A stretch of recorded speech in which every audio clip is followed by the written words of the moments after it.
la roue de l'unicité. Encore aujourd'hui, on va surligner le fait que Jésus, ce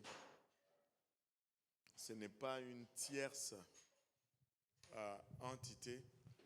Jésus, c'est Dieu manifesté dans la chair. Et aussi bien l'Ancien Testament et le Nouveau Testament nous le confirment. L'Ancien Testament est en harmonie avec le Nouveau Testament. Et c'est ce qu'on va vraiment regarder à travers l'étude d'aujourd'hui. L'harmonie entre l'Ancien et le Nouveau Testament. Et on va voir que le Dieu de l'Ancien Testament, c'est le Dieu qui se retrouve dans le Nouveau Testament. Mais avant cela, on va lire un passage que j'aime bien, Colossiens 2, 8 et 9.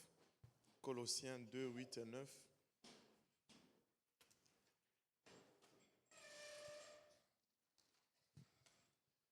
Colossiens 2, versets 8 et 9. Prenez garde que personne ne fasse de vous sa proie par la philosophie et par une vaine tromperie, s'appuyant sur la tradition des hommes, sur les rudiments du monde et non sur Christ. Car en lui habite corporellement toute la plénitude de la divinité. Car en lui habite corporellement toute la plénitude de la divinité. Et la dernière fois, on parlait un peu, on se disait comment la bonne perspective, ce n'est pas de penser que Jésus fait partir de la divinité. Et ça, c'est la perspective trinitaire, que Jésus fait partir d'un Dieu triumphe et de la Trinité. Mais la perspective biblique, ce n'est pas Dieu, ce n'est pas Jésus qui fait partir de la divinité, mais que c'est la divinité qui était en Jésus-Christ. Et ça, c'est la perspective que la Bible nous donne. Maintenant, on va regarder l'Ancien et le Nouveau Testament. On va passer à travers de titres ou des adjectifs ou des qualificatifs que Dieu s'est donné dans l'Ancien Testament. Et comme bizarrement, comme étrangement, on voit ces qualificatifs ou ces adjectifs être accomplis en Jésus-Christ dans le Nouveau Testament. J'aime bien cette roue parce qu'elle renferme la grande majorité de versets qui vont nous aider à faire cette harmonie. Et c'est comme une tarte avec chaque pointe, les pointes opposées vont porter la même couleur et le même titre ou description de Dieu. D'un côté, on va voir cette inscription ou titre appliqué sur Dieu dans l'Ancien Testament. Et quand on voit de l'autre côté, au côté opposé, on voit le même titre qui est appliqué à Dieu, mais plutôt dans le Nouveau Testament. Et la Bible nous conseille de ne pas regarder la divinité de Dieu, ne pas regarder Jésus avec le sens, avec le concept humain, mais le regarder par rapport à qui il est, par rapport à sa nature et tout ce qui comprend la divinité. Très souvent, quand on oublie certains aspects de la divinité, on n'arrive pas à comprendre ce que Dieu est en train de nous dire. Et commençons avec commençons avec le premier et le dernier. Le premier et le dernier. On voit cela être appliqué dans l'Ancien Testament. Dieu qui déclare qu'il est le premier et qu'il est le dernier. Regardons Ésaïe 41, verset 4. Ésaïe 41, verset 4.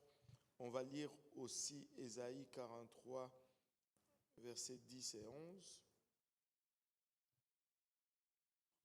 41, verset 4.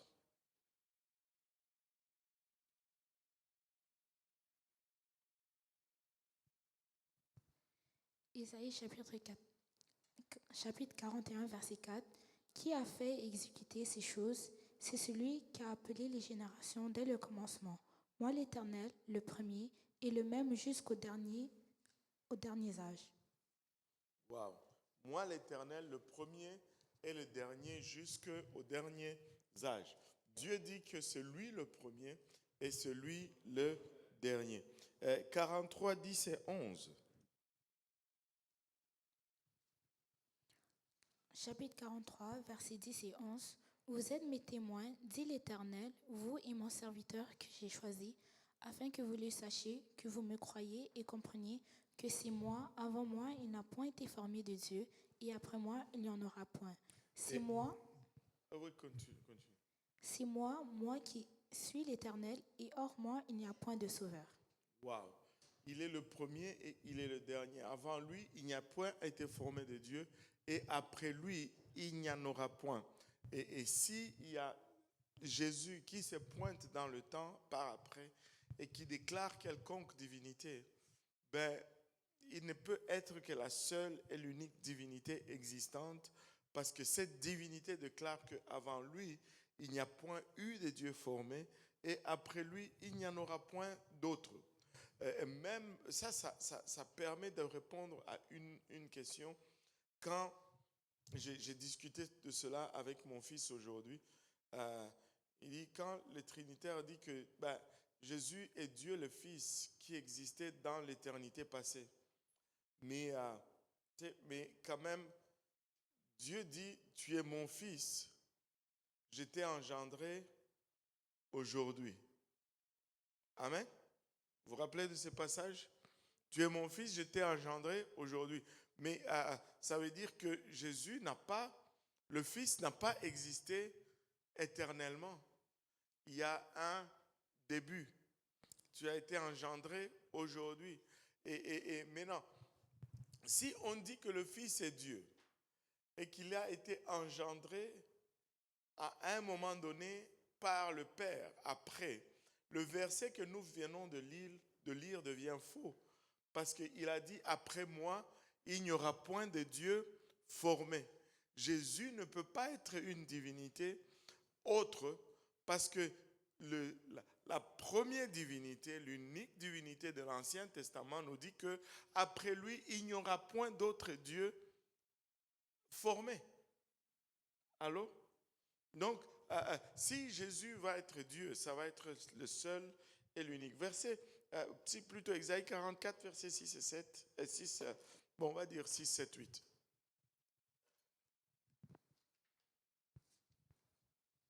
Ésaïe chapitre 44, versets 6 à 8. Ainsi parle l'Éternel, roi d'Israël et son Rédempteur, l'Éternel des armées, je suis le premier et je suis le dernier. Et hors moi, il n'y a point de Dieu. Qui a, comme moi, fait des prédictions, qui le déclare et me le prouve, depuis que j'ai fondé le peuple ancien, qu'il annonce l'avenir et ce qui doit arriver. N'ayez pas peur et ne tremblez pas. Ne te l'ai-je pas dès longtemps annoncé et déclaré, vous êtes mes témoins, n'y a-t-il un autre Dieu que moi? Il n'y a pas d'autre rocher, je n'en connais point. Waouh! Et il dit même, il n'y a pas d'autre rocher, je n'en connais point. Dieu est le rocher et il dit que lui seul est le rocher et il n'y a pas d'autre rocher. Il dit, je suis le premier et le dernier. Relis un peu le 6e verset, pardon. J'avais un point mais qui vient de m'échapper. Là, je me rattrape. Ainsi parle l'Éternel, roi d'Israël et son Rédempteur, l'Éternel des armées, je suis le premier et je suis le dernier. Et hors moi, il n'y a point de Dieu. Hors moi, il n'y a point de Dieu. Donc, si, à part lui, en d'autres termes, à part lui, il n'y a point de Dieu. Et le verset 7 nous dit quoi? Verset 7.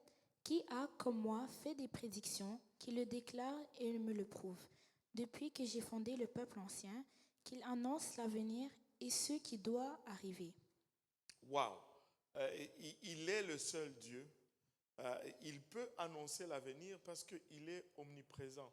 Vous savez, le concept de Dieu qui le concept de l'omniprésence de Dieu, c'est probablement un des concepts avec lequel on va avoir beaucoup de difficultés à saisir parce que nous sommes liés dans le temps. Imaginez-vous un peu comprendre que aujourd'hui c'est la même chose que demain et demain c'est la même chose que hier. Nous on est prisonniers du temps et tout est linéaire avec nous. Hier ça vient avant, aujourd'hui c'est maintenant et demain c'est en avant. Hier est déjà en arrière de nous là. Mais pour Dieu, tous les jours c'est aujourd'hui. Ben, je dis même tous les jours. Ben, il n'y a pas de jour. Et tout le temps c'est maintenant. Enfin, il n'est même pas dans le temps. Le temps n'existe pas. Il n'est pas soumis au temps. Quand on enlève la dimension temporelle, humainement parlant, on n'existe pas. Allô? Et le temps fait partie d'une des 3 dimensions nécessaires pour l'existence. Le temps, l'espace et la matière. Amen. Et si on enlève le temps, on ne peut pas exister, même si on a la matière et l'espace, parce qu'on ne sait pas quand être. C'est bizarre à dire, mais on ne sait pas quand être. Mais si on a l'espace, on a le temps, on ne sait pas où être. Et ainsi de suite. Mais Dieu n'est pas lié par le temps. Et c'est pourquoi il peut dire les choses, pour nous c'est des choses à venir. Mais pour lui c'est aussi bien le présent que le passé. C'est pourquoi il ne peut pas se tromper. Et quand on entre dans la dimension temps, bang, tout devient... dans la dimension temps, on ne peut pas changer. Je ne peux pas devenir meilleur parce que je ne peux pas devenir. Parce que devenir, c'est le futur. On n'a pas le temps. Aïe, aïe, aïe, aïe, aïe. C'est compliqué à dire. Mais Dieu nous dit dans l'Ancien Testament qu'il est le premier et qu'il est le dernier. Mais quand on vient dans le Nouveau Testament, c'est Jésus qui nous dit qu'il est le premier et le dernier. Lisons un peu Apocalypse. Apocalypse 1, verset 17. Mon fameux verset.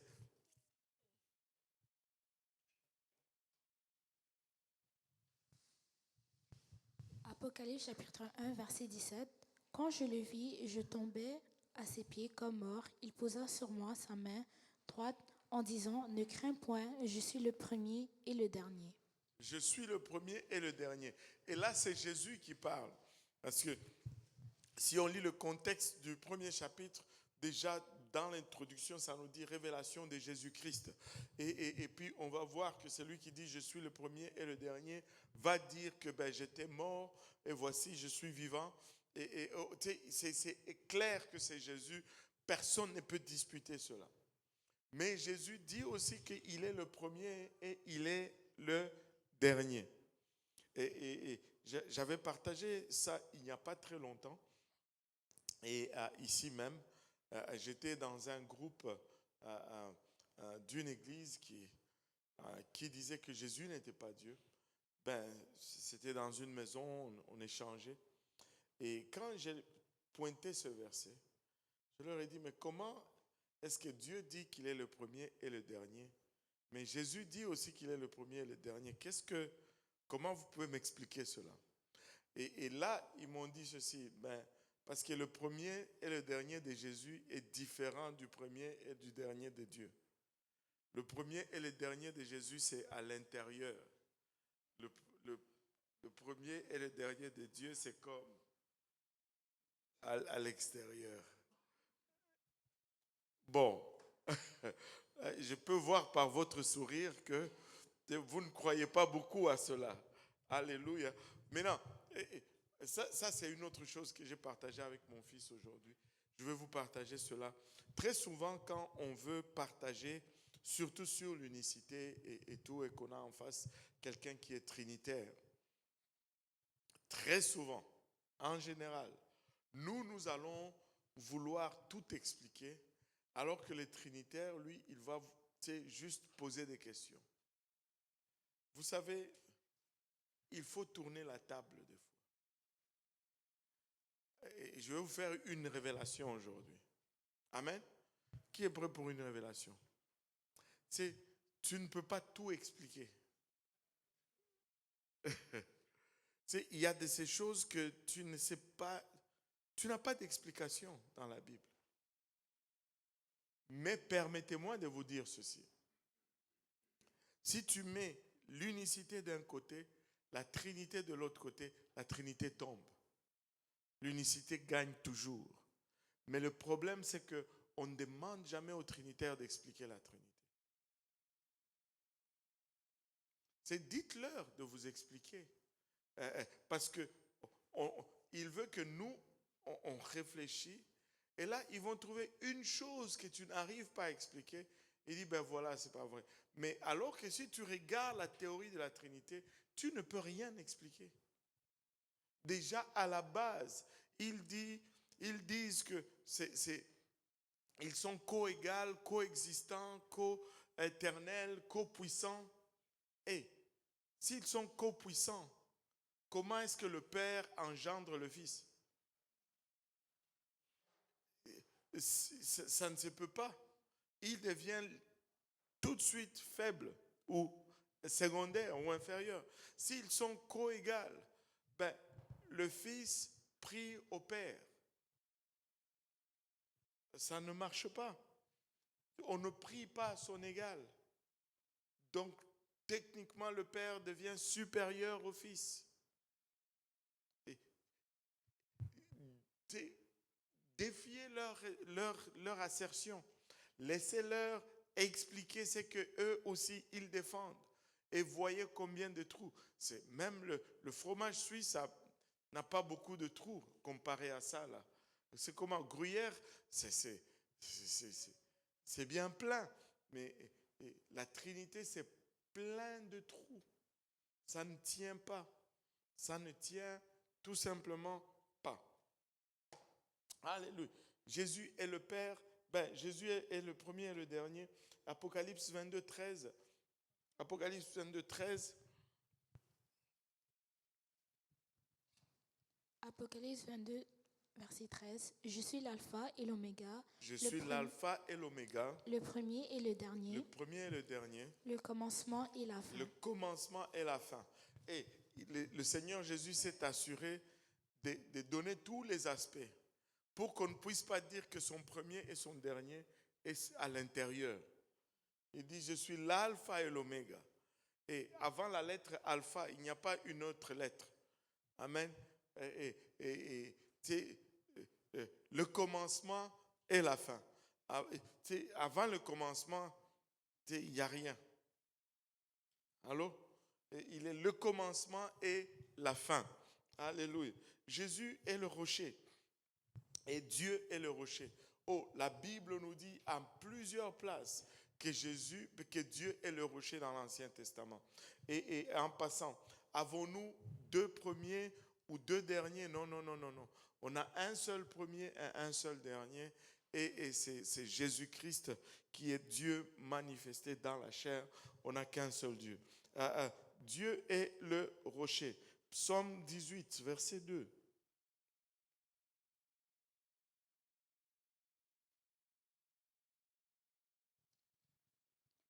Psaume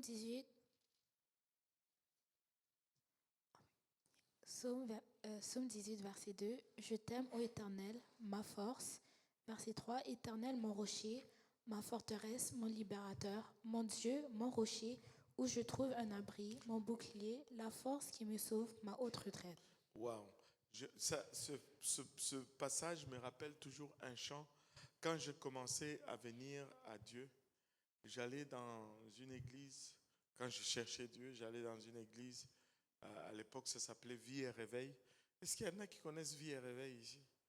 Oh my goodness, vous êtes tous de la nouvelle génération. Hein.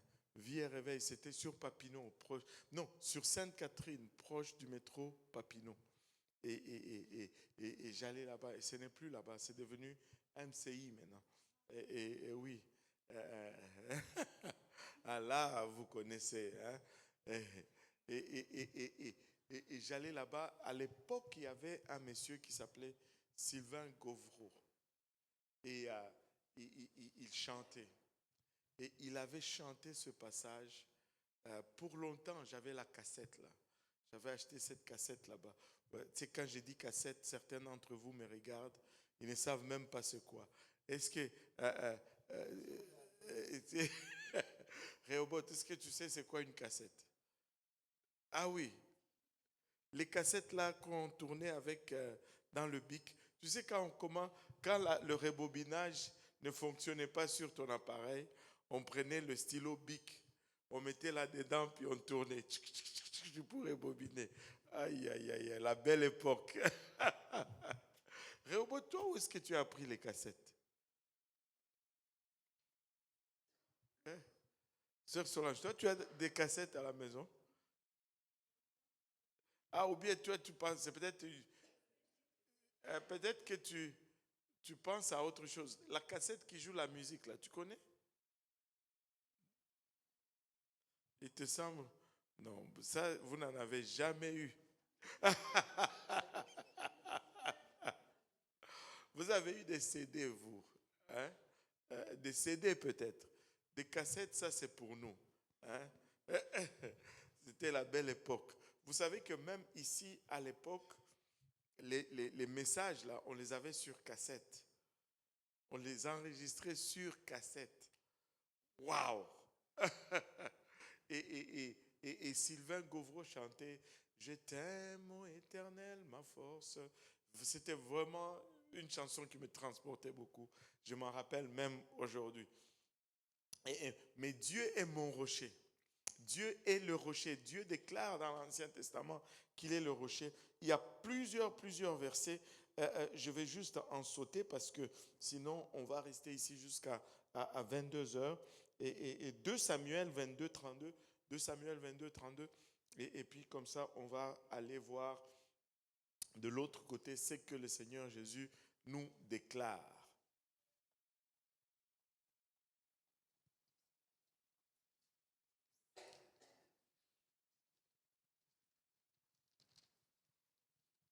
Oui. 2 Samuel 22, 32. Car qui est Dieu si ce n'est l'Éternel, et qui est un rocher si ce n'est notre Dieu? Ah. Qui est Dieu si ce n'est l'Éternel? Qui est notre rocher si ce n'est notre Dieu? Dieu est notre rocher. Mais quand on regarde de l'autre côté, on va prendre Actes 4, versets 11 et 12.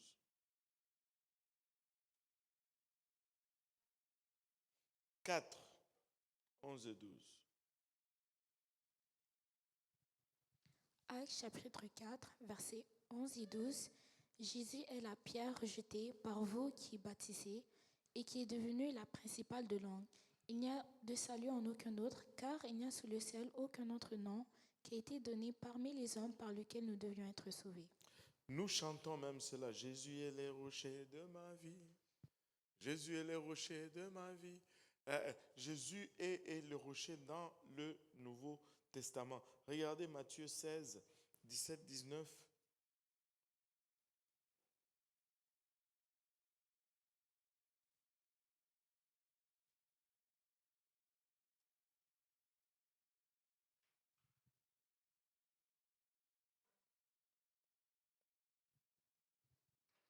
Matthieu chapitre 16, 17 à 19. Jésus reprenant la parole lui dit, Tu es heureux Simon, fils de Jonas, car ce ne sont pas la chair et le sang qui t'ont révélé cela, mais c'est mon Père qui est dans les cieux. Et moi je te dis que tu es Pierre, et que sur cette pierre je bâtirai mon église, et que les portes du séjour des morts ne prévaudront point contre elle.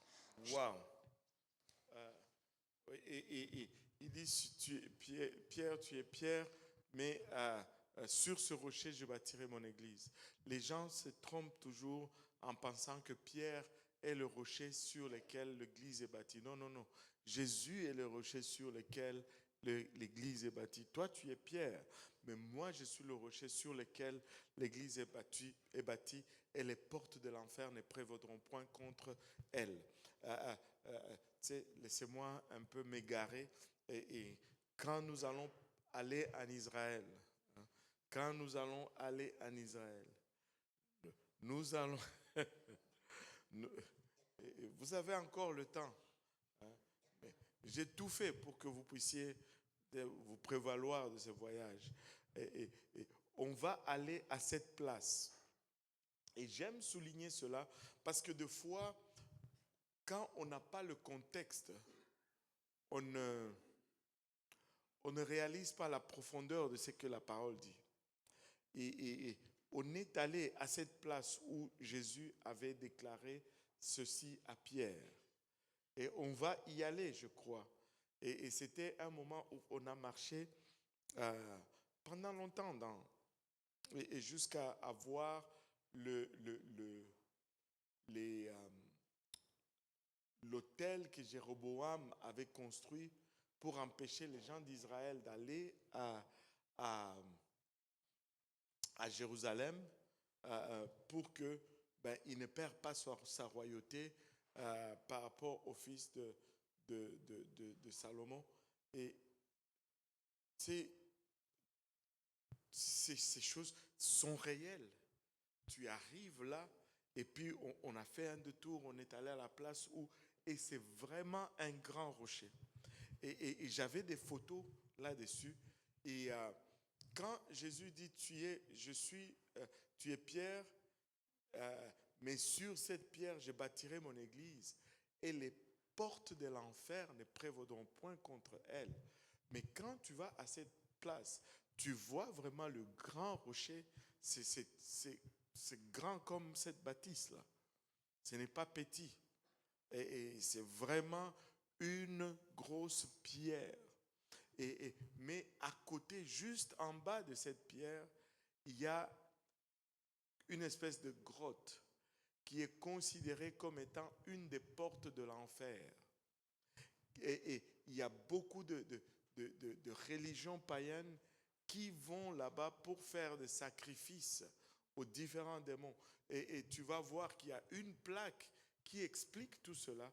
Et beaucoup d'artistes, beaucoup de musiciens vont aller en cet endroit-là pour faire des sacrifices aux démons afin d'avoir du succès. Et il y a une plaque sur laquelle on te dit, tel artiste, ma mémoire me lâche un peu, et ça prend toute sa forme. Là.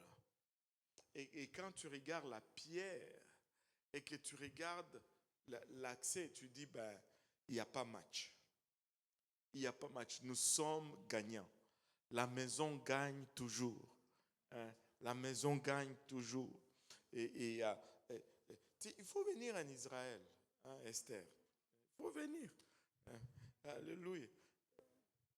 Vando. C'est chaud. Non, ici c'est froid. En Israël, c'est chaud. Et Jésus est le rocher vraiment de ma vie.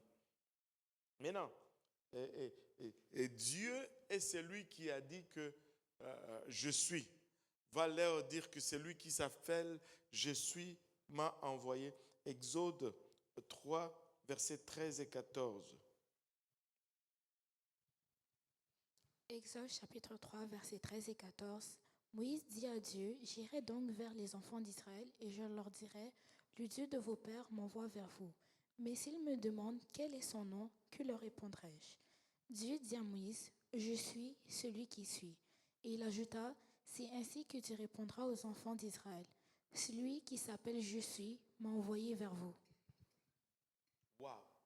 Celui qui s'appelle je suis m'a envoyé vers vous. Et il s'appelle vraiment je suis. Il a dit je m'appelle je suis. Ça fait quand même particulier là. Heureusement qu'il est Dieu.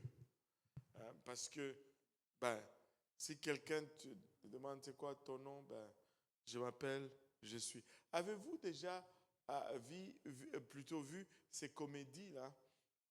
Et ils font comme un groupe d'immigrants qui veulent apprendre la langue, qui veulent apprendre l'anglais.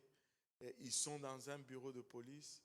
Et puis, le policier demande, What's your name? Et puis il dit, What is not my name? Et parce que lui ne s'appelle pas What. Et puis, il y en a un qui s'appelle What, l'autre s'appelle Who, et ça devient une cacophonie. No, Who is not here? What is not here? His name is Who. I'm not talking about Who. Il s'appelle, il dit, je m'appelle, je suis. Ou,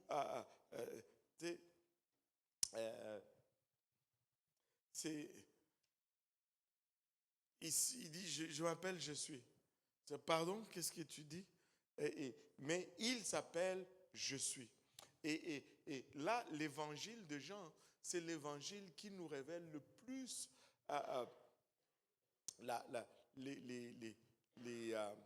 les déclarations du je suis dans le Nouveau Testament. Jésus a déclaré à plusieurs reprises qu'il s'appelait je suis. Et quand on le lit en français, on n'a peut-être pas la même connotation.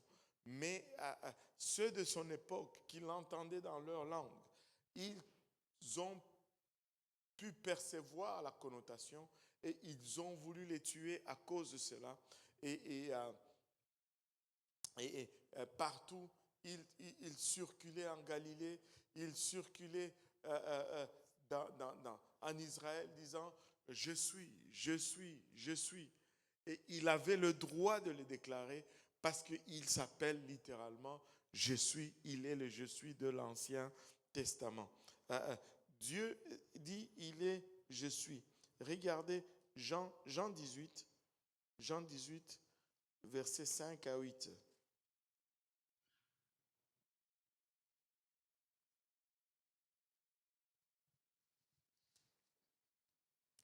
Jean 18, versets 5 à 8. Ils lui répondirent, Jésus de Nazareth. Jésus leur dit, c'est moi. Et Judas qui le livrait était avec eux. Lorsque Jésus leur eut dit, c'est moi, ils reculèrent et tombèrent par terre. Bon, on n'a pas la bonne traduction. Encore là, c'est un problème de langue. Parce que littéralement, c'est pourquoi je dis heureusement qu'il a dit, heureusement qu'il est Dieu. Parce que nous, voulant être fidèles à la langue, on n'a pas traduit de la bonne façon. Quand on dit, il ne dit pas c'est moi, il dit je suis. Et certaines Bibles vont dire je le suis. Ils vont ajouter le pour que ça fasse grammaticalement, ça fasse du sens. Mais c'est peut-être faux grammaticalement, mais théologiquement, c'est vrai. Je suis. Est-ce que tu peux le relire encore un peu? Recommence au début. Et puis, quand tu vas arriver là, on va corriger cela. Amen. Ils lui répondirent, Jésus de Nazareth. Jésus leur dit, je suis. Je suis. Alléluia. Qui cherchez-vous?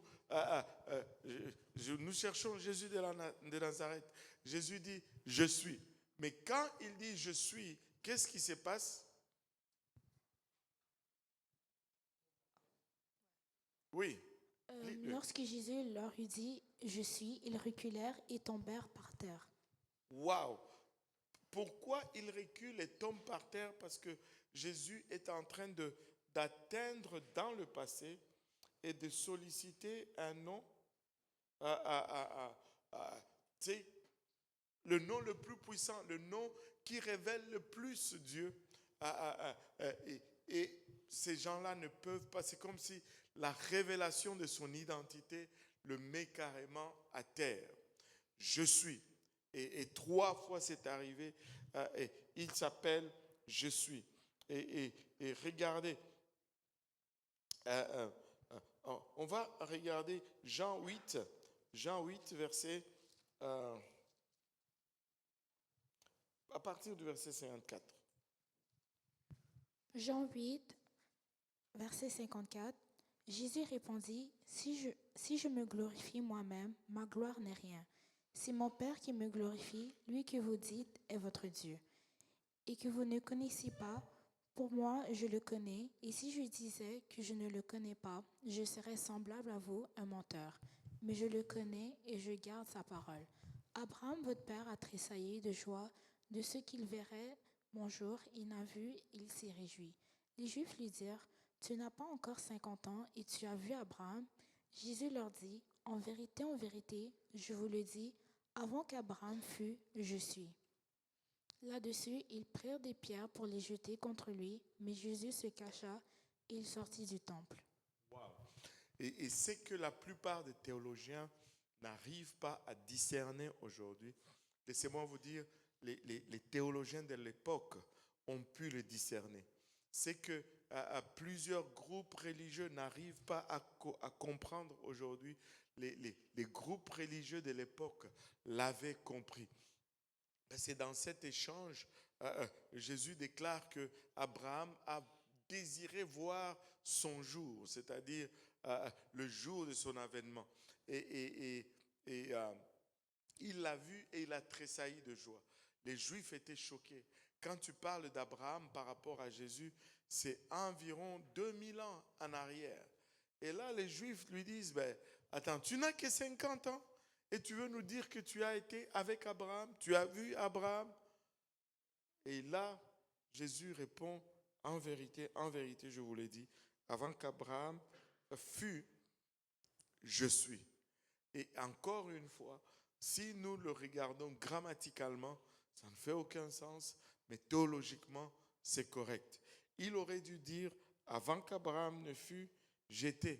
Mais parce qu'il veut mettre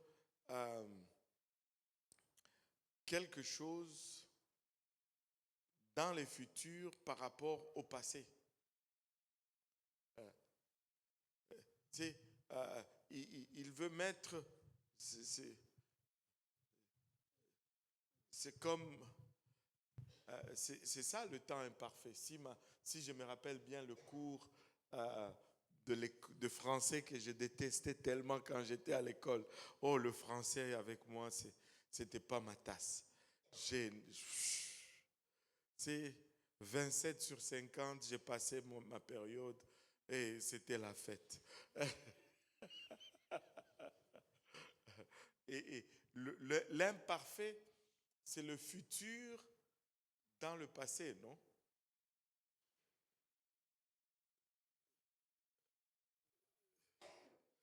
Là, je vous ai perdu aussi. Parce que c'est un temps futur par rapport au passé. J'avais ça, mais c'est parce que si je dis j'avais, c'est parce que dans le passé, il y a eu un événement, et par rapport à cet événement, avant cet événement, il y a eu quelque chose. C'est pourquoi j'ai dit j'avais. Ouais, c'est le... Anyway, ça c'est moi. Alléluia. Avec mes complications. Alléluia. Mais il aurait dit avant que Abraham fût, parce que ça c'est dans le passé, il allait dire j'étais, pour être avant un événement dans le passé. C'est ce que j'essayais de dire. Mais non, mais il dit avant qu'Abraham ne fût, je suis. Attends, ça ne fait pas. Là, je suis, c'est dans le présent, mais le fut, c'est dans le passé.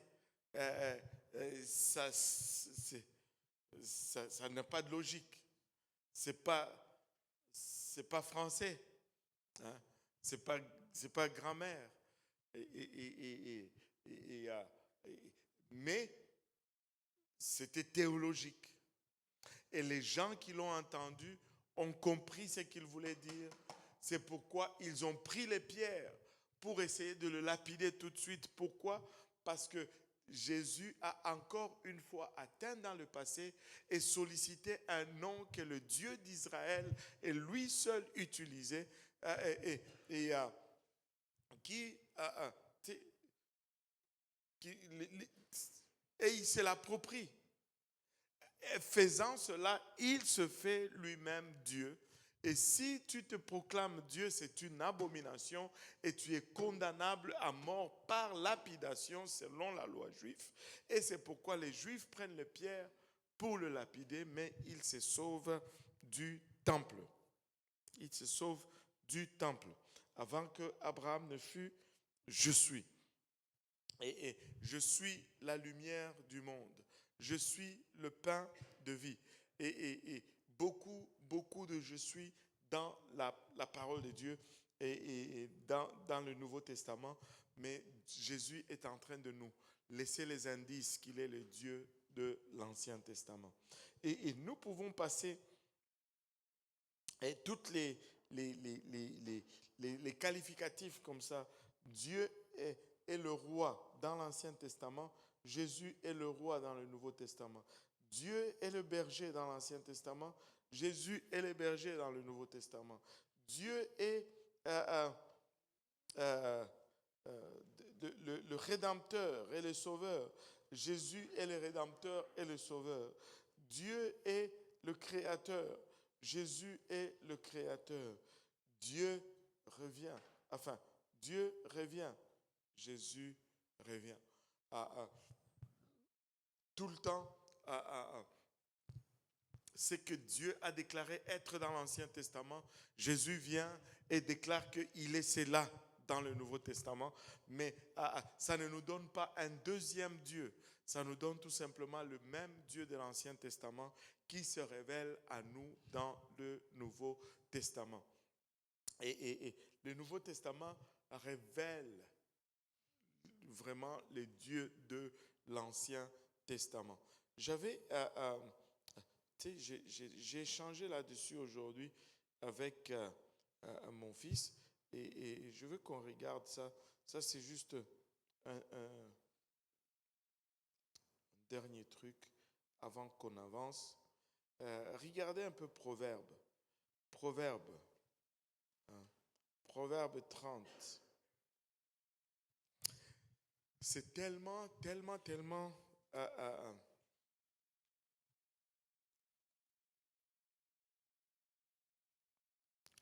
on va le lire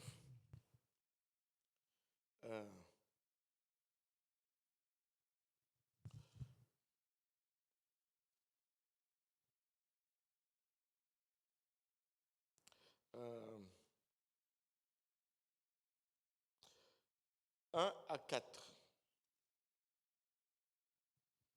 Proverbe chapitre 30, versets 1 à 4. Parole d'Agur, fils de Jaquet, sentence prononcée par cet homme pour Étiel et pour Ucal. Certes, je suis plus stupide que personne, et je n'ai pas l'intelligence d'un homme. Je n'ai pas appris la sagesse, et je ne connais pas la science des saints. Qui est monté aux cieux, et qui en est descendu? Qui a recueilli le vent dans ses mains? Qui a serré les eaux dans son vêtement? Qui a fait paraître les extrémités de la terre? Quel est son nom et quel est le nom de son fils? Le sais-tu? Wow. Et ça doit vous faire sonner une cloche dans votre cerveau. Oui? Ça doit sonner une cloche, pardon. Et vous êtes des pentecôtistes unicitaires, ça doit sonner une cloche. Je n'ai pas appris la sagesse et je ne connais pas la science des saints. Qui est monté aux cieux et qui en est descendu? Qui a recueilli le vent dans ses mains? Qui a serré les eaux dans son vêtement? Qui a fait paraître les extrémités de la terre? Quel est son nom? Et quel est le nom de son fils? Les sais-tu? Il nous demande même, les savez-vous? Waouh! On doit décortiquer ça. Tu sais, Proverbe donne la question, Agur pose la question, mais savez-vous que Jésus répond à cette question? Allô? Attends, je vais chercher la réponse. Regarde un peu.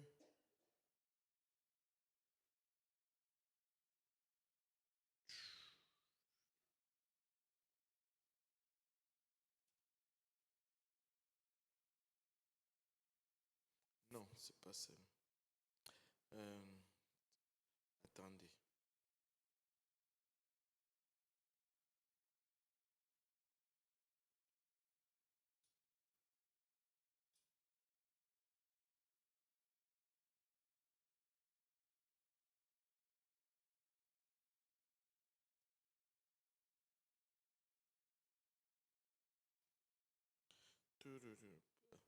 Accorde-moi juste.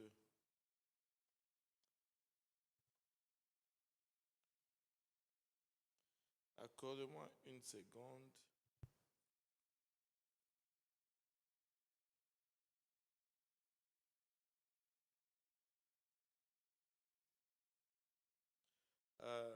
Jean 3, 13.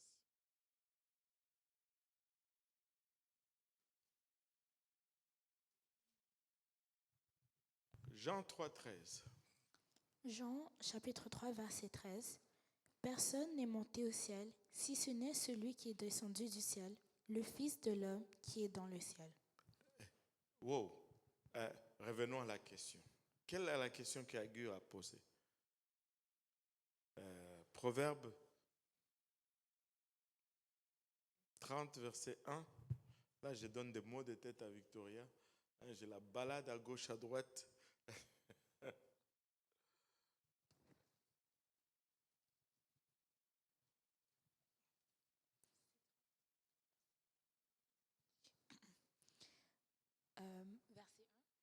Verset Verset 3, je pense.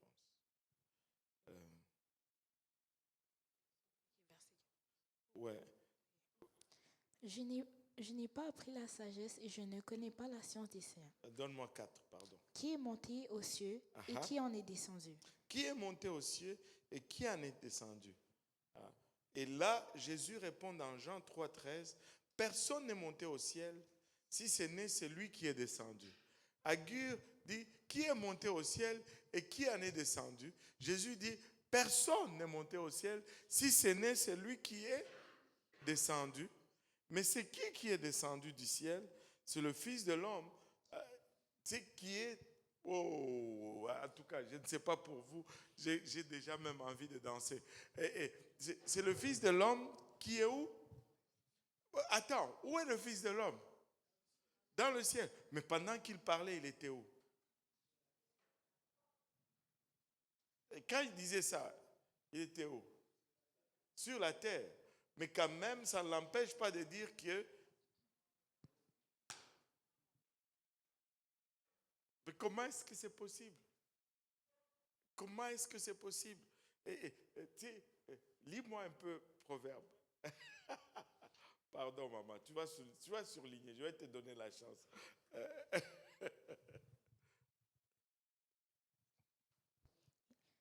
Verset 4. Qui est monté aux cieux et qui en est descendu? Qui a recueilli le vent dans ses mains?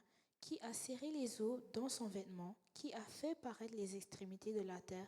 Quel est son nom et quel est le nom de son fils? Le sais-tu? Et il précise quel est son nom et quel est le nom de son fils. Ça, c'est une prophétie qui parle de Jésus et qui nous confirme que son nom va être le nom de son fils.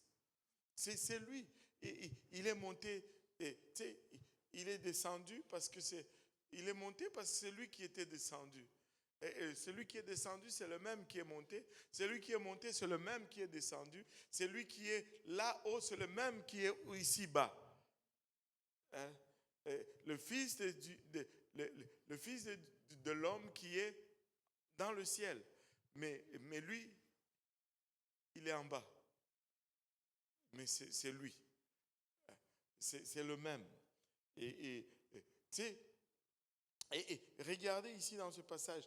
Qui a serré les eaux dans ce vêtement? D'abord, il dit, qui a recueilli le vent dans ses mains? qui a serré les eaux dans son vêtement? Et encore une fois, ça parle de Jésus qui calme la tempête, littéralement. Qui a... Il y a un autre psaume, je pense que ça c'est le psaume, qui nous dit, il commande le vent et il ordonne à la mer.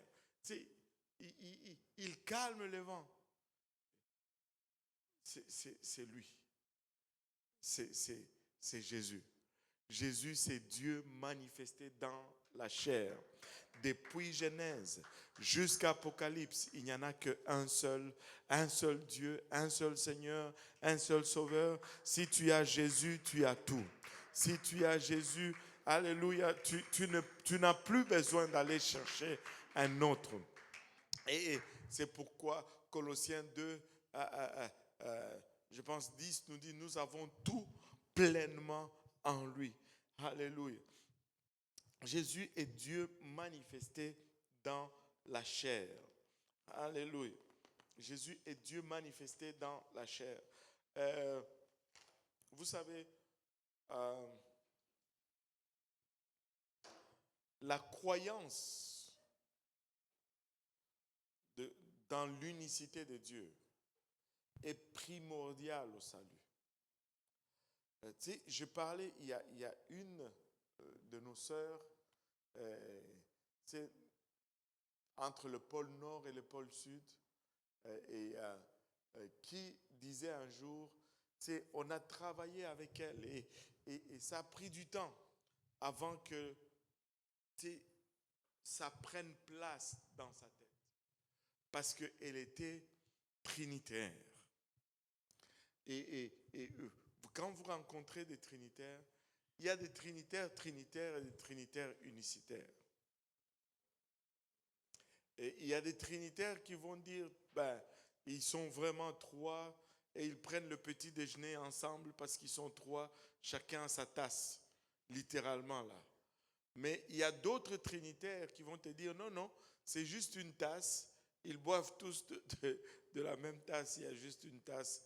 Quand il prend son déjeuner, c'est juste une assiette et une tasse. Alléluia. Mais il y a des trinitaires. Un jour, elle a dit vraiment, je suis soulagée, vous venez de me libérer de quelque chose. J'ai dit, c'est quoi? Elle dit, à chaque fois que je priais, des fois j'allais prier au Père. J'ai prié, Père, pardonne-moi, Père, faire ceci. Et là, j'allais penser que le Fils allait être jaloux parce que la Bible me dit, il est un Dieu jaloux. Et là, je dois prier au Fils. Et là, je prie au Fils, je prie au Fils. Et après, j'ai dit, j'ai oublié le Saint-Esprit. Je prie au Saint-Esprit et je prie au Saint-Esprit. Et après, j'ai dit, j'ai fait 45 minutes pour le Saint-Esprit alors que j'avais donné seulement 10 minutes au Père. Je dois... Seigneur Jésus. Quand tu pries à Jésus, tu es en train de prier au Père, au Fils et au Saint-Esprit. Parce que, alléluia, Ésaïe 9,5 nous dit, alléluia, il est le Père, il est le Dieu Tout-Puissant, il est le Père éternel, alléluia, le Fils qui nous est donné et l'enfant qui nous est donné et la domination sera sur son épaule. Jésus est Dieu manifesté dans la chair. Alléluia. On n'a pas à donner de quotas à chacun parce que Seigneur Jésus, comment on va s'en sortir? Comment on va s'en sortir? Ça ne marche pas. C'est pourquoi demandez à celui qui dit trinitaire d'expliquer c'est quoi la Trinité. Parce que très souvent, je peux vous dire, je dirais même 70-80% des gens qui déclarent être trinitaires, ils ne peuvent même pas réciter le credo de la Trinité. Ils ne peuvent pas te dire qu'est-ce que ça signifie quoi. Ils ne connaissent même pas. Et nous avons été trinitaires par tradition. Parce qu'on nous a dit Trinité, on a dit Trinité. Mais tu ne peux pas défendre la Trinité. Amen. Maintenant, Jésus, c'est Dieu manifesté dans la chair. Emmanuel, Dieu parmi nous. Et, tu sais, retournons un peu au déroulement des événements. Jésus est crucifié et il est sorti de la croix, il est descendu de la croix. Encore là, une autre prophétie s'est accomplie. La Bible nous dit que un soldat est venu, il a brisé la jambe de deux qui étaient crucifiés avec lui. Et quand il est arrivé à Jésus, il a vu que, pardon, il était mort. Mon moteur, je suis fatigué. Je n'ai pas dormi la nuit. J'ai passé toute ma nuit à l'hôpital. C'était une longue histoire. Et je suis arrivé à la maison, il était midi. Alléluia. Le Seigneur est bon. Amen. Alléluia. Pourquoi vous êtes comme... aïe, aïe, aïe. Maintenant,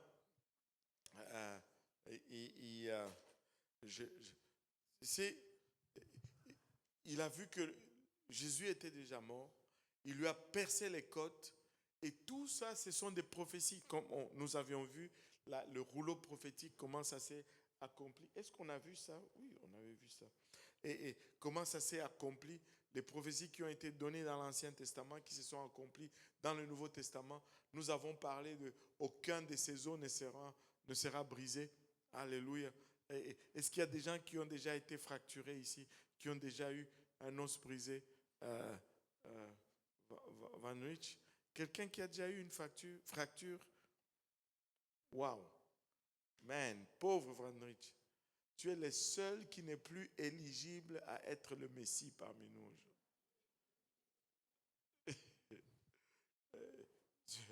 Tu n'es plus éligible à être le Messie.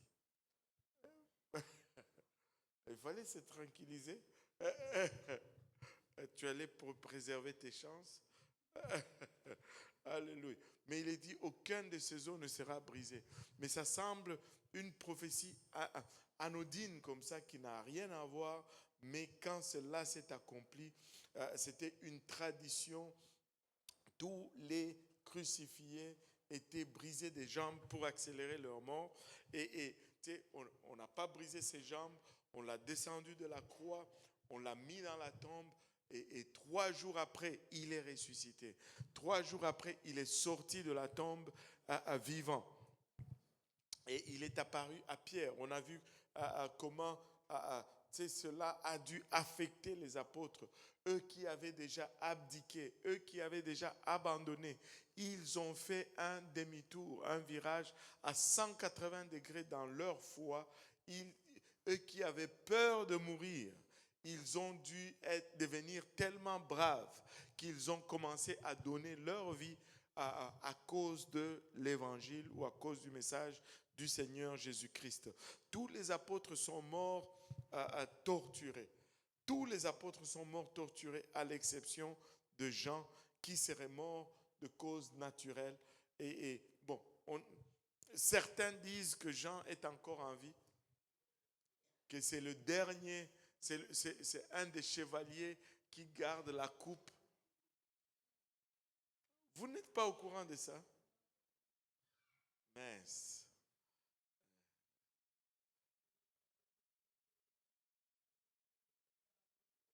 Oui, mais il n'est pas mort dans l'huile. Et savez-vous pourquoi il a été trempé dans l'huile? Parce que quand Paul va saluer à un moment, Paul va saluer les chrétiens à Rome et il va dire saluer même ceux de la maison de César. César était engagé à détruire les chrétiens, mais alors qu'il y avait une cellule d'études bibliques comme ça dans sa maison. Oui. Au palais de César, il y avait une étude biblique. Il y avait une réunion de prière comme ça. Il y avait Tu sais, il y avait des gens. Alors, certains des historiens disent que Jean avait prêché l'évangile et il a converti une des concubines de Néron. Alors, quand elle a été convertie, elle s'est dit non, moi, c'est fini avec toi parce que je dois vivre pour Dieu. Et ça l'a tellement fâché qu'il a voulu maintenant tuer Jean. Et il voulait les tuer, pas juste les tuer, mais le faire souffrir. Il a mis une grosse tonneau d'huile qu'il a chauffé à ébullition et il a pris l'apôtre Jean, il l'a fait tremper dans cette huile. Mais l'apôtre Jean était trempé dans l'huile mais quand on l'a sorti, il est ressorti indemne. Sa peau était lisse, comme si il utilisait le beurre de karité. Lisse, intact. Et là, Néron a paniqué. Il a dit, mais c'est quoi ça, cet homme qui ne frit pas dans l'huile? Et il l'a envoyé comme prisonnier sur l'île de Patmos. C'est comme ça que Jean a abouti sur l'île de Patmos comme prisonnier de Néron.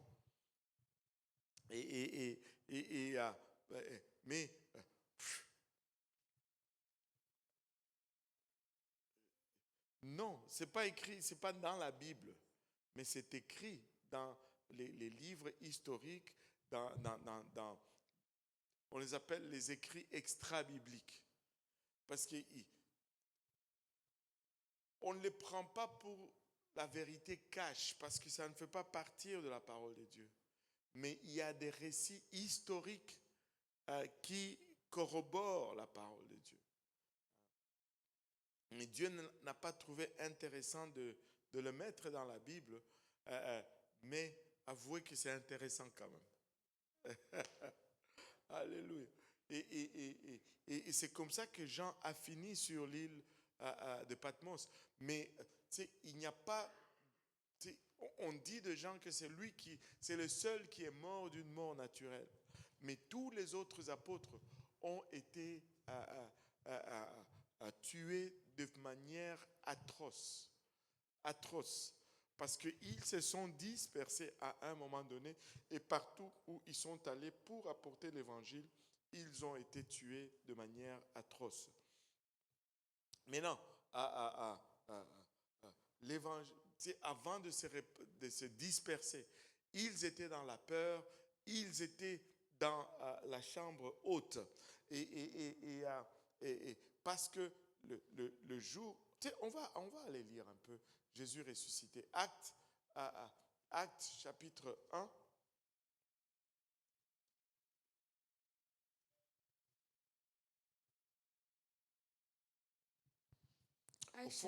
Oui, le livre des Actes, je vais juste élaborer un peu là-dessus. Le livre des Actes a été écrit par Luc. Luc a écrit l'Évangile, c'est son premier livre, et son deuxième livre, ou une partie du deuxième livre, c'est le livre des Actes. Et il a écrit à un certain Théophile, qui était probablement un dignitaire ou un noble grec. On va lire Actes chapitre 1. On va le lire à partir du verset 1. Théophile, j'ai parlé dans mon premier livre de tout ce que Jésus a commencé de faire et d'enseigner dès le commencement, jusqu'au jour où il fut enlevé au ciel, après avoir donné ses ordres par le Saint-Esprit aux apôtres qu'il avait choisis. Après qu'il eut souffert, il leur apparut vivant et leur en donna plusieurs preuves, se montrant à eux pendant 40 jours et parlant des choses qui concernent le royaume de Dieu. Comme il se trouvait avec eux, il leur recommanda de ne pas s'éloigner de Jérusalem, mais d'attendre ce que le Père avait promis, ce que je vous ai annoncé, leur dit-il. Waouh, il leur a dit, ne partez pas de Jérusalem. Attendez à Jérusalem jusqu'à ce que vous allez recevoir ce que le Père avait promis, ce que je vous avais annoncé, leur dit-il. Et là, il va expliciter un peu ce qu'il leur avait annoncé, versets 5 à 8. Car Jean a baptisé d'eau, mais vous, dans peu de jours, vous serez baptisés du Saint-Esprit. Alors les apôtres réunis lui demandèrent, Seigneur, est-ce en ce temps que se rétablira le royaume d'Israël? Il leur répondit, ce n'est pas à vous de connaître les temps ou les moments que le Père a fixés de sa propre autorité, mais vous recevrez une puissance, le Saint-Esprit, survenant sur vous, et vous serez mes témoins à Jérusalem, dans toute la Judée, dans la Samarie et jusqu'aux extrémités de la terre. Waouh! Vous recevrez une puissance, le Saint-Esprit survenant sur vous. Ne quittez pas Jérusalem avant d'avoir reçu le Saint-Esprit. Et restez à Jérusalem. Et quand on va aller en Israël, on va aller dans la chambre haute. Là, Victoria dit, ça y est, je vais vendre tous mes chaussures, je dois y aller. Hein? Là, on est arrivé à la convaincre. Aïe, aïe, aïe. Donc, on va aller dans la chambre haute. Anyway. Il dit, restez à Jérusalem. Hein? Attendez jusqu'à ce que vous recevez la puissance d'en haut. Et il leur dit, c'est que Dieu a promis, vous allez le recevoir. Mais malgré tout cela, les disciples étaient encore bloqués dans leur conception mondaine. Et nous allons prendre la parole de Dieu et ce qui est spirituel, nous allons toujours l'appliquer dans le physique. Et Dieu, c'est un Dieu dualiste un peu. Il est dualiste. Avez-vous remarqué qu'il y a toujours deux qui reviennent très souvent? Les deux testaments, l'Ancien et le Nouveau Testament, le premier et le deuxième Adam, la première pluie et la seconde ou l'arrière pluie, la première moisson, l'arrière moisson. Il y a toujours comme un dualisme. Il fait toujours les choses comme, on va dire, en deux temps. L'épée à double tranchant coupe d'un côté comme de l'autre. Mais très souvent, nous allons prendre la parole de Dieu et nous allons nous limiter à l'appliquer dans le naturel. Mais elle est d'abord spirituelle. Elle s'applique d'abord à ce qui est spirituel. Par exemple, quand on dit, les aveugles voient, le sourd entend. Oui, nous n'étions pas capables de voir ces choses spirituellement parlant. L'application commence d'abord dans le spirituel et puis après ça va devenir physique. Mais il y a toujours cette dualité. Mais les apôtres étaient bloqués là-dedans. Et quand le Seigneur dit, vous recevrez une puissance, il dit, waouh, là tu vas venir maintenant nous délivrer de la domination des Romains. Jésus, et très souvent, nous sommes là bloqués dans la délivrance dans le naturel, alors que Dieu est en train de nous parler du spirituel. Et il dit, c'est alors que tu vas rétablir le royaume d'Israël. Il dit non, ça c'est pas pour vous. Et heureusement qu'il leur a dit ceci, ce n'est pas à vous de connaître le temps ou le moment que le Père a fixé de sa propre autorité. Israël n'était plus une nation. Israël ne fonctionnait pas comme un peuple autonome, indépendant. Ils étaient sous l'emprise romaine. Si Jésus leur avait dit, oh non, c'est en 1848, c'est 48 ou 47 qu'Israël a été réformé. Je pense 48, 1948, 1900, oui, qu'est-ce que j'ai dit, 1800.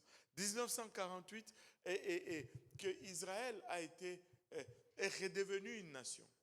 Imaginez-vous, là, on est en l'an 33, et qu'ils leur disent, oh, ne vous inquiétez pas, vous allez redevenir une nation en 1948.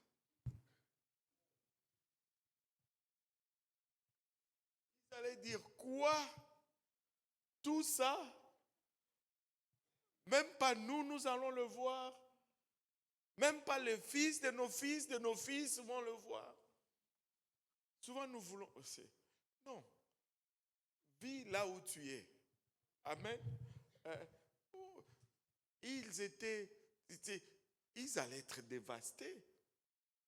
Et si il allait leur dire, mais attendez, ça va être même pire.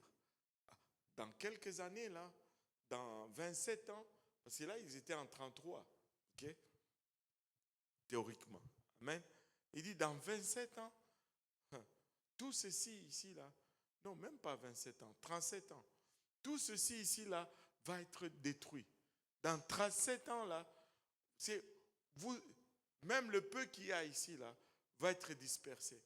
Quand, comment il s'appelle encore? Oh, le nom est parti.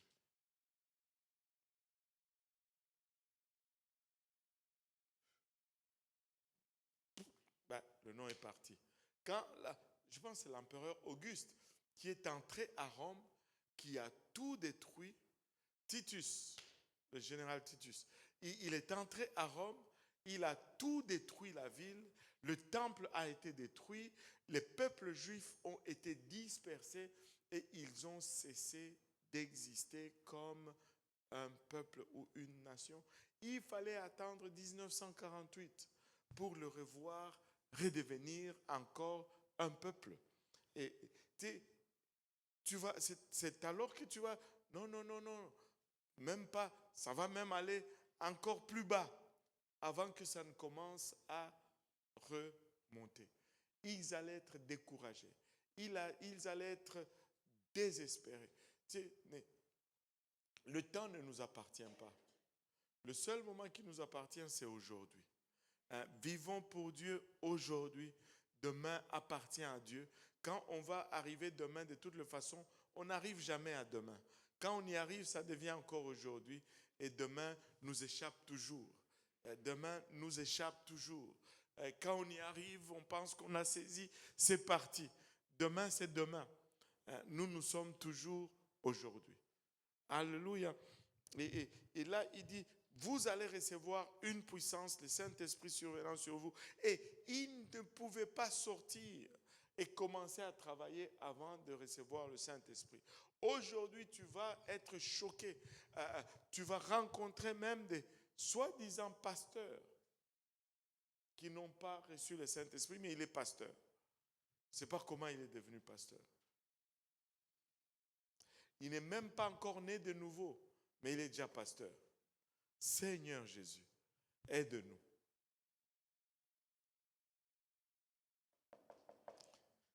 Alors que dans votre Bible, même pour servir aux tables, il fallait être rempli du Saint-Esprit. Et nous, quand on dit, si tu veux entrer dans la chorale, remplis quelques conditions. Oh, cette église, ils sont des légalistes. Oui, nous sommes des légalistes, parce que nous voulons suivre la loi de Dieu.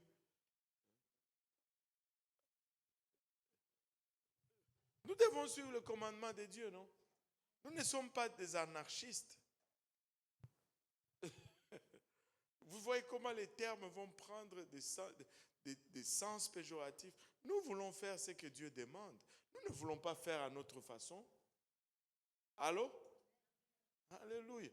Nous voulons faire comme Dieu demande. Oui.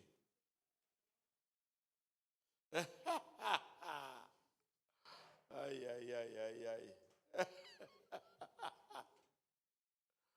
C'est quoi la différence?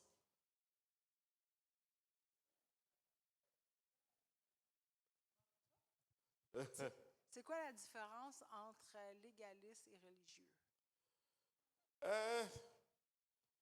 Bon, tu peux être religieux, tu peux être légaliste sans être religieux. Là. Comme les pharisiens. J'y arrive. Parce que si je regarde juste les termes, légaliste, c'est celui qui suit la loi à la lettre.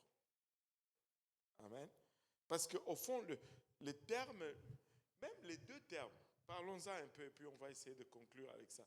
Les deux termes ont pris de sens péjoratif. C'est un peu comme Judas. Aujourd'hui, personne ne veut être appelé Judas. Mais c'est un beau nom. À la base, ça signifie louange. Comment vous riez? Ah, il y a eu Judas. Oui, à J. Péniel. Au gala J. Péniel. Oui. C'était qui les Judas? C'était quel Judas? Des louanges ou des traîtres? Ah, ok. Pardon?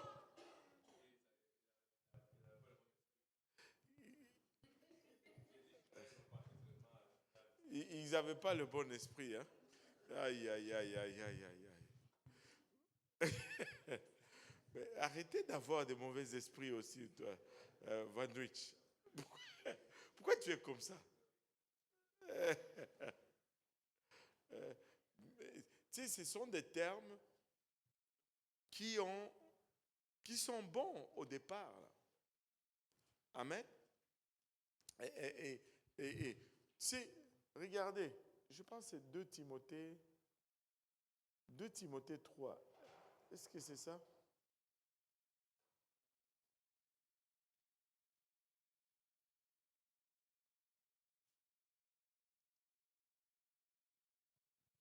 Oui, essaie un peu.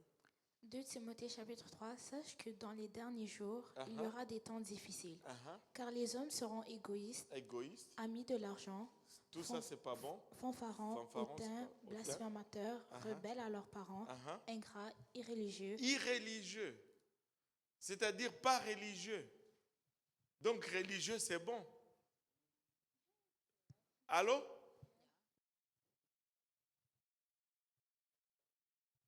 Il a dit, oui ou non?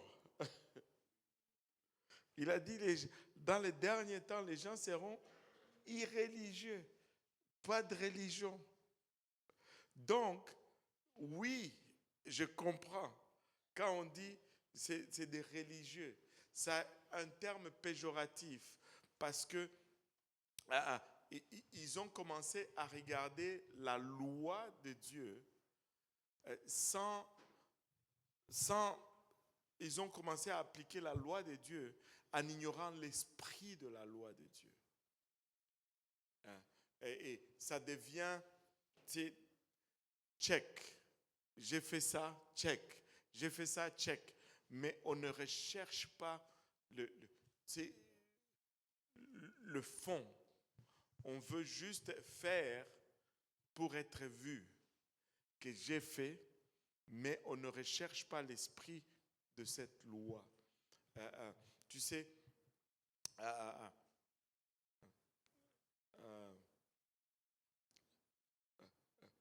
légaliste, c'est bon suivre la loi. Un légaliste est quelqu'un qui est comme ça avec la loi. Il suit la loi. Mais tu peux suivre la loi sans en suivre l'esprit. Et ça devient péjoratif. Mais ce n'est pas, le fait de respecter la loi n'est pas mauvais. Mais quand tu commences à respecter la loi juste pour, là, ça devient mauvais. Maintenant, pourquoi j'ai dit, tu peux être légaliste? Parce que la loi, c'est la loi. Tu peux être légaliste même dans le monde sans être religieux. Mais quand on dit légaliste du point de vue biblique, c'est ceux qui vont essayer de faire appliquer la loi sans même en comprendre l'essence. Tu vois? On va dire, par exemple, on va dire, la Bible dit ne mange pas de porc. Donc, tu ne manges pas de porc. Si tu vois quelqu'un manger de porc, tu es en route vers l'enfer. Ça, c'est on dit il est légaliste. Il n'a même pas compris le sens de la loi, mais il veut en appliquer la loi. Et des fois même, tu vas appliquer la loi. Si tu es tellement à côté, tu l'appliques mal et tu violes la loi en l'appliquant.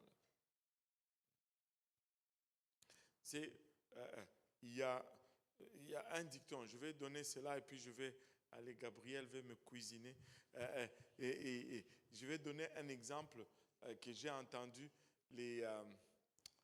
qui dit, le pharisien, ils disent, je ne dois pas regarder à une femme, c'est un adultère. Là, il va fermer les yeux et il marche jusqu'à aller se cogner. Ça, c'est ce qu'on appelle légaliste. C'est ne pas regarder, c'est pas marcher à l'aveuglette. Mais c'est dans le sens là qu'on utilise ces termes, mais ce n'est pas. Mais nous devons être pieux, nous devons appliquer la bonne religion, l'appliquer de la bonne façon et non pas la faire de façon hypocrite, alors que nous en ignorons le sens. Alléluia. Donc, voilà, oui, mais Gabriel s'est réveillé là-haut. Là. Qui l'a réveillé? Il fallait le laisser tranquille. Hein? Aïe, aïe, aïe. Là, je suis parti pour 22 heures. Ouais, gloire à Dieu. Juste, j'aurais pas dû lever la main, là, mais... Non, je te taquine, Gab. Come on. Désolé pour ceux qui voulaient s'en aller à 9 heures. Là, il me rend l'appareil, là. OK. Moi, c'est juste une question très simple. Puis c'est Pasteur Kausi qui va décider si c'est long ou pas. Oh là là.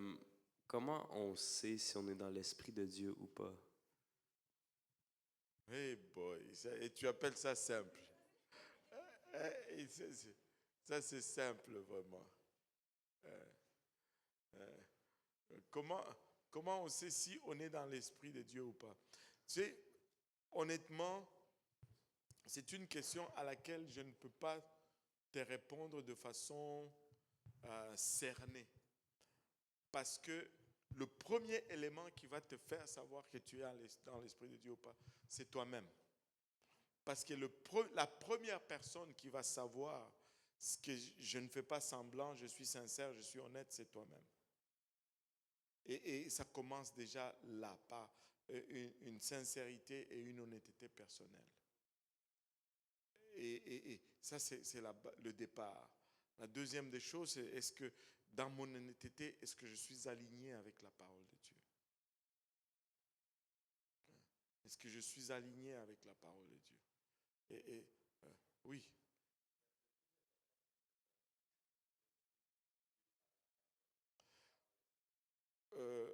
Non. Attends, parce qu'il ne faut pas se mêler non plus juste avec des termes. Amen. Parce que, tu sais, si tu dis suivre Dieu avec la parole et non avec l'esprit, ben, la Bible nous dit ces paroles sont esprit. Les paroles de Dieu sont esprit. Et certes, si tu as la parole, tu vas avoir l'esprit. C'est pourquoi je dis, la première des choses, et ce n'est pas, il n'y a pas une chose qui est importante, l'autre l'est moins. Non. On commence d'abord par être sincère, honnête et sincère avec soi-même, avant de l'être avec tous les autres. Parce que ça va être là que ça va se jouer. Parce que tu peux même avoir la parole, mais si tu erres dans l'hypocrisie, ça ne donne pas. Oui.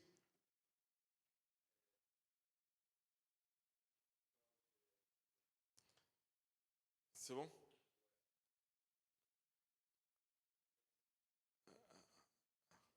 Ariel. En fait, j'ai une question par rapport à la loi. Ça, c'est pas en ligne, hein, c'est toi. Ok. Parce qu'en tant que chrétien, est-ce qu'on doit respecter toute la loi au complet? Par exemple, il sait qu'on ne doit pas traverser au feu rouge, mais s'il n'y a pas de voiture, est-ce que faire ça en tant que chrétien, c'est considéré comme mal? La question n'est pas que c'est... Au fond, le point là, c'est que tu risques de te faire frapper par une voiture.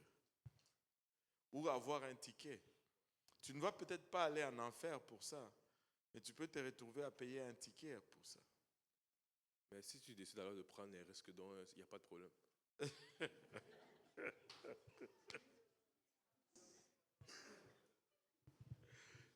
C'est pas croyable. Donc, tu veux dire que ta question, c'est que traverser au feu rouge, est-ce que ça me conduit en enfer? Seigneur Jésus.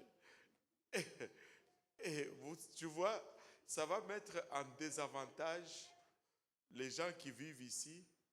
Par exemple, par rapport aux gens qui vivent au Congo. Il n'y a pas de feu rouge chez nous.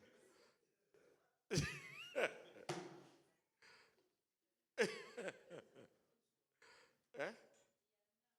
Ah, Sœur Solange. Quel feu rouge.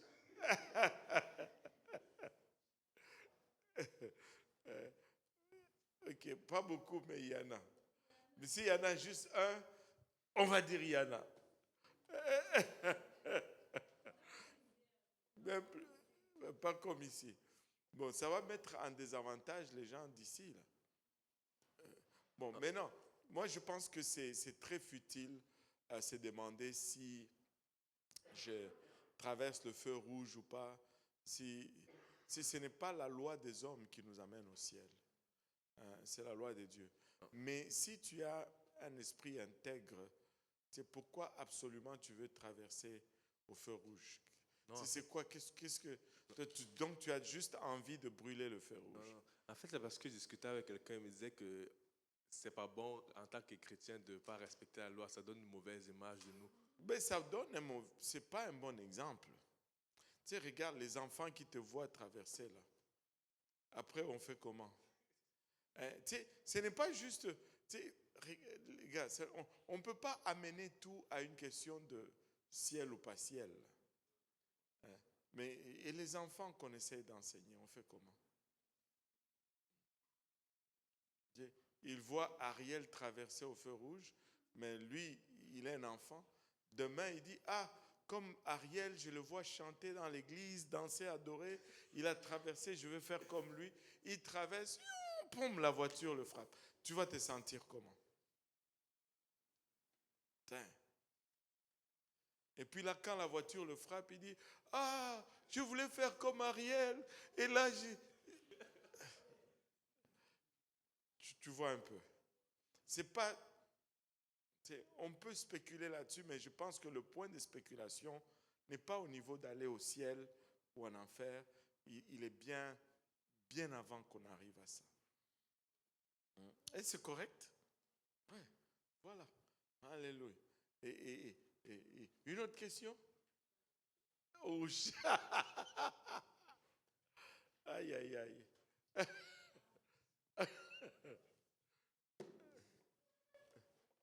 On est dans la loi encore.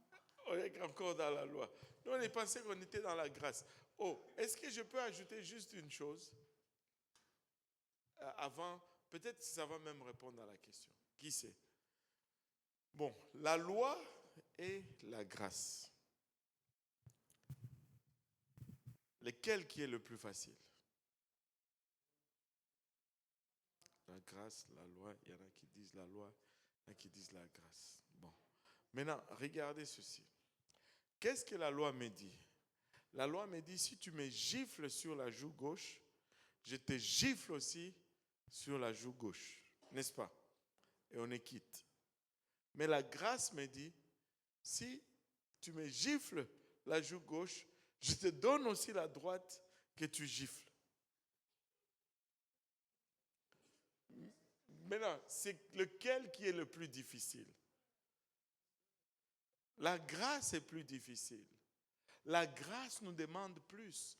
La grâce n'est pas un libertinage. La grâce n'est pas une licence pour pécher. La grâce est supérieure à la loi. Quand on vit selon la grâce, on accomplit la loi. On ne se demande pas si Tu sais, quelle loi? Mais on accomplit la loi. La grâce nous dit, ne commets pas, plutôt la loi nous dit, ne commets pas l'adultère. Mais la grâce nous dit, ne regarde même pas pour convoiter. Ouh! Alors, tu sais, Tite 2, 11, si ma mémoire est bonne. Tite 2,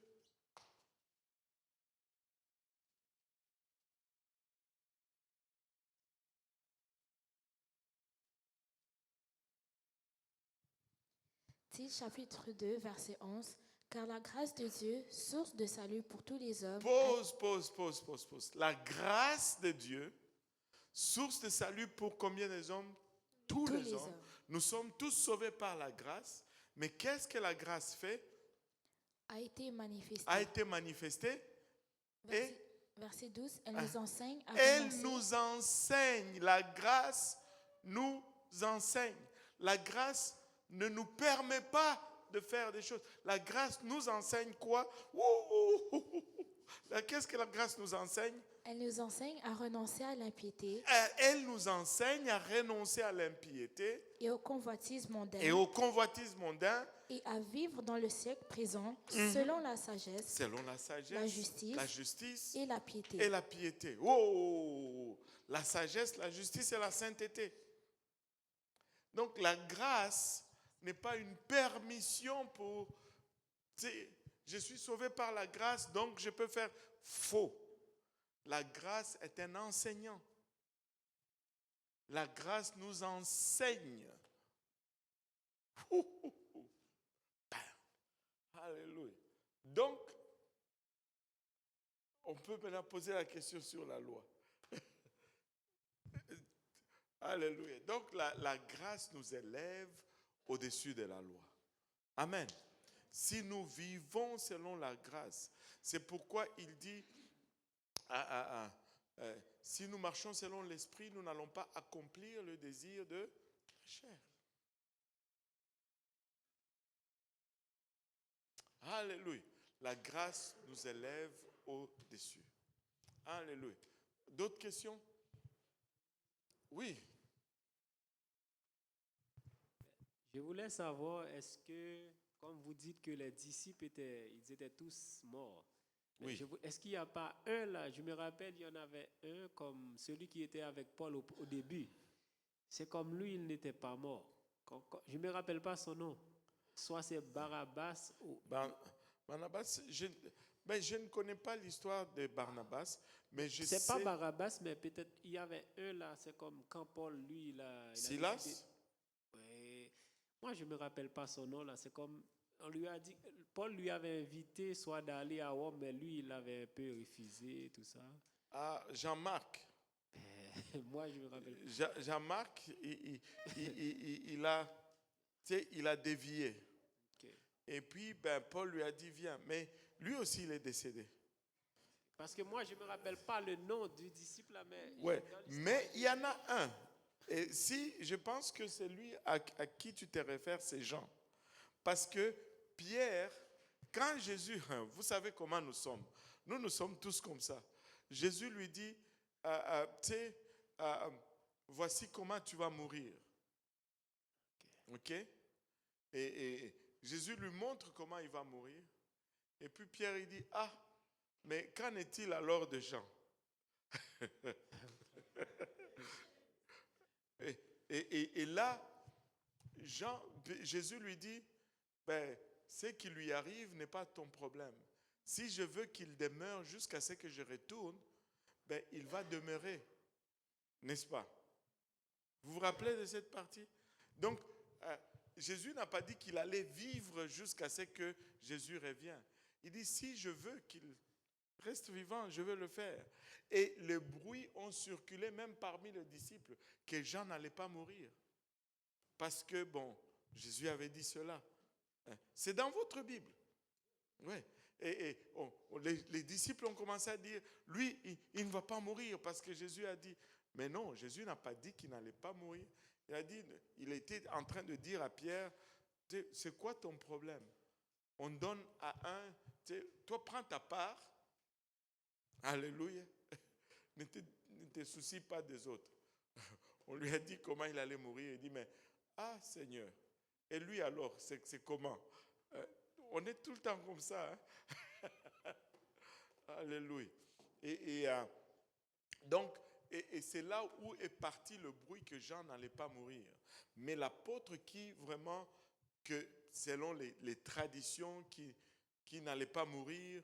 Et vous n'avez pas regardé le film d'Indiana Jones?